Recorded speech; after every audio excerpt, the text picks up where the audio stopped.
தென்னை விவசாயம். தென்னையில் பார்த்திங்கன்னா இந்த கன்றுகளுடைய அடசலை இது போல் வந்து எடுக்கணும்.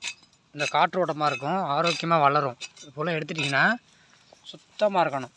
எறும்புகள் அதிகமாக ஏறக்கூடாது, அதிகமாக அடசல் இருக்கக்கூடாது. இப்படி வேஸ்ட்டு எடுத்ததெல்லாமே வந்து ஒரு குழியை வெட்டி அந்த கண் ஓரத்தில் போட்டுட்டா உரமாக மக்கி கண்ணுக்கு சப்ளை ஆயிரும். காண்டாமிருக வண்டு வெட்டுறது பாருங்கள் அறிகுறி இதுதான். இது போல் இலைகள் வந்து கட் பண்ணியிருந்தேன்னா காண்டாமிருக வண்டு வெட்ட ஆரம்பிச்சிதுன்னு தெரிஞ்சுக்கோங்க.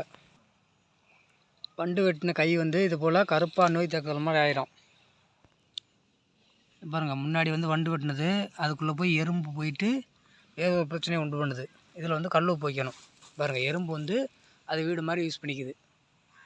காண்டாமிருக வண்டுக்கு நம்ம வலையை வைக்கணும், மணல் போடணும், வேப்பெண்ணெய் கரைசல் கொடுக்கணும் போல் பராமரித்தா மட்டும்தான் நாட்டுக்கன்று வந்து இளநிக்கு யூஸ் ஆகும், ஹெல்த்தியாக இருக்கும், ஆரோக்கியமாக இருக்கும். பாருங்கள், இது பாருங்கள், இது வந்து அடப்பு எடுக்காத கன்று. அடப்பு எடுக்கலாம் இது மாதிரி தான் இருக்கும்.